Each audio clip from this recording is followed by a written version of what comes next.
We spent 50 years looking at the sky, waiting for the gods of silicon to descend. We wrote stories about metal skeletons crushing human skulls. We made movies about red eyes glowing in the dark, about networks that woke up, looked at us, and decided we were obsolete. We prepared for a war against a distinct, cold enemy, a binary monster that would march down our streets. But we were looking in the wrong direction. We were obsessed with the hardware. We were obsessed with the robot, because while we were watching the horizon for the apocalypse, the real shift was happening right next to us, in the cubicle beside yours, in the studio across the hall, in the quiet, desperate glow of a laptop screen at 3 a.m. The invasion didn't come with explosions. It came with a blinking cursor. It started silently, as a whisper in the workflow. A tool that could correct your grammar, then a tool that could complete your sentence, then a tool that could write the paragraph better than you ever could. And now, we are facing a reality that science fiction forgot to predict. The threat isn't that the machine will replace you. The machine doesn't care.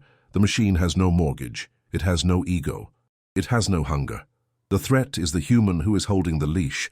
Imagine two architects. Let's call the first one Elias. Elias has spent 30 years mastering the line. He knows the weight of concrete, the smell of graphite, the friction of paper against his palm. He draws from his memory, from the finite, beautiful library of his own suffering and experience. When he designs a house, he thinks about how the light hits the floor in the morning. He struggles. He erases. He stares at the blank page until his eyes burn. He is a master. He is pure. He is human. Now, imagine the second architect. Let's call her Sarah. Sarah sits in silence. She doesn't draw. She doesn't hold a pencil. She conducts. She whispers to a ghost in the machine. She feeds it fragments of dreams, loose concepts, half-formed ideas, and it spits back cathedrals of light. She isn't just one person anymore. She is a hive mind of one. She has access to every building ever designed, every structural failure ever recorded, every aesthetic trend of the last 1,000 years, all available in the synapse of a single second. Elias is working. Sarah is weaving. Elias is limited by how fast his hand can move across the paper. Sarah is limited only by how fast she can think. And here is the terrifying question that keeps us awake. If Elias takes a month to design a masterpiece, and Sarah creates a city in an afternoon, is Sarah still playing the same game, or has she become a different species entirely? To Elias, this feels like cheating. He screams at the sky. He says, "You didn't paint that. You didn't calculate that. You didn't suffer for that." But the market doesn't care about suffering. The market cares about the result. And Sarah is producing results that look like magic. We were told the AI would take our jobs. That was a comfortable lie. It allowed us to be angry at a thing. But the AI doesn't want your job. The danger isn't the tool. The danger is the hands that know how to wield it. And just like that, the playing field didn't just tilt, it broke. This is the moment of the Great Divergence. For thousands of years, human capability was a bell curve. You had the slow and you had the fast. You had the novice and you had the genius. But the gap between them was bridgeable. If you ran hard enough, you could catch up to Usain Bolt. If you studied hard enough, you could understand Einstein. We were all bound by the same biology, the same 24 hours in a day, the same necessity of sleep and food. But what happens when you give one human a bicycle for the mind and leave the other one walking barefoot? What happens when you give one writer a printing press that operates at the speed of thought, while the other is still carving letters into stone? The person using AI isn't just more productive. That's a corporate word. That's a word for spreadsheets and quarterly reviews. That word is too small for what is happening. No, they are becoming mythological. Watch them closely. They don't write, they curate. They don't code, they architect logic. They don't brainstorm, they explore infinite variations of a thought before you have even finished your morning coffee. They have outsourced the drudgery of thinking to a machine that never sleeps, leaving their human mind free to do the one thing the machine cannot: choose. They are the editors of infinity. To the person refusing the tool, the world is becoming harder, faster, and crueler. They feel the walls closing in. They feel the obsolescence creeping up their spine like a cold wind. But to the person using the tool, it feels like flying.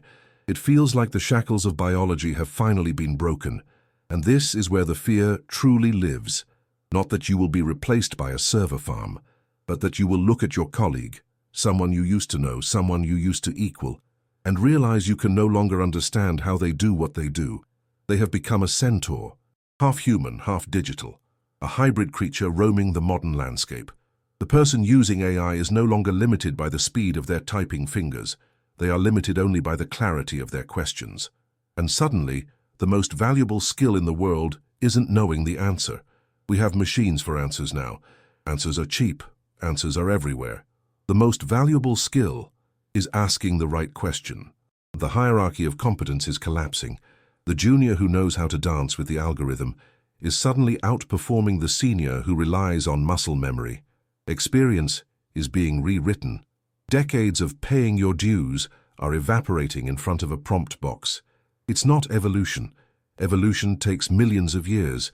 This is augmentation, and it is happening on a Tuesday. It is brutal.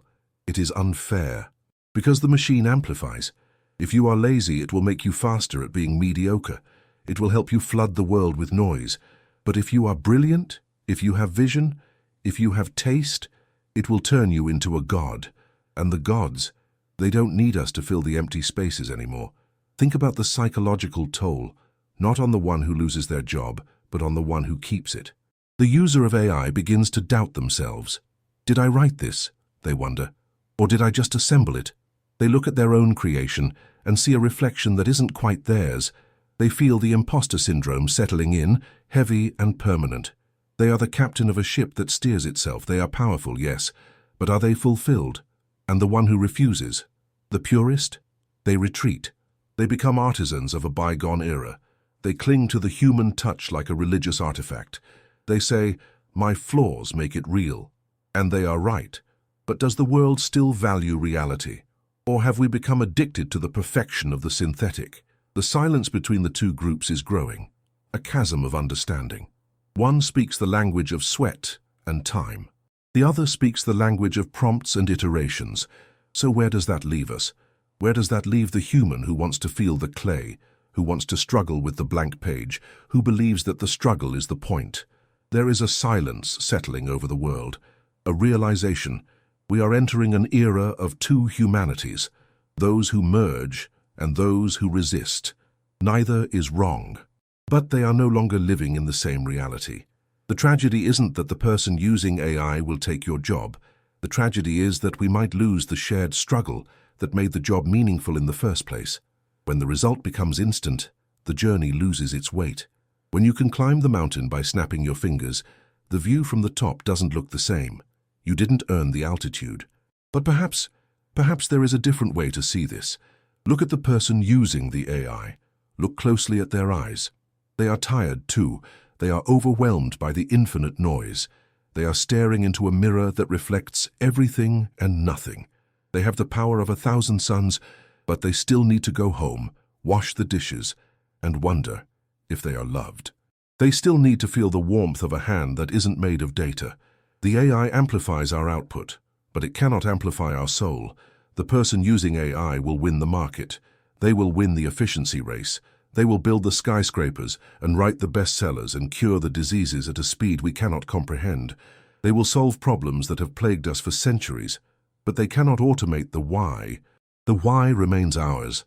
The machine can tell you how to build a bridge. It can tell you the stress load and the materials, but it cannot tell you why we need to cross the river. It cannot tell you about the lover waiting on the other side. That longing, that irrational, beautiful, messy human desire, that is the one thing the algorithm cannot replicate, because the algorithm is built on patterns of the past, and human desire is built on the hope of the future. If you are scared today, good. Fear is a data point. Fear tells you that you are standing on a precipice. You have a choice. You can step back into the cave, close your eyes, and pretend the fire hasn't been stolen. You can be nostalgic for a world that is already gone. Or you can step forward and take the fire. But remember this. The fire doesn't care who holds it, it only burns. It will burn you if you are not careful. It will consume your identity if you let it. The future belongs to the hybrids, to the centaurs, to the ones who can speak to the machine without forgetting how to speak to a person. But the meaning? The meaning still belongs to those who can feel the heat. The replacement has already happened. It wasn't a hostile takeover. It was a software update, and now we must decide not just how to work, but who we want to be when the work is done for us. We are standing at the gates of a new garden. We didn't build it, we summoned it, and now we have to live in it. Maybe the future isn't about the machine thinking. Maybe that was always a distraction. Maybe the future is about the human dreaming, with eyes wide open while the machine holds the brush. The brush is heavy, the canvas is infinite, and you are the only one who knows what picture needs to be painted. Don't let the tool become the master. Don't let the speed become the goal. Use the machine to save time, yes, but use that saved time to be more human, not less. Use that time to look at your children. Use that time to walk in the woods. Use that time to ask the questions that have no answers, because in the end, the person using AI will replace the person who doesn't. That is inevitable. That is the ruthless math of progress. But let us pray that the person using the AI doesn't forget how to be a person. If you are ready to evolve without losing your soul, if you are ready to hold the fire without being burned, subscribe. The future is waiting for you to ask the right question, and the silence is listening.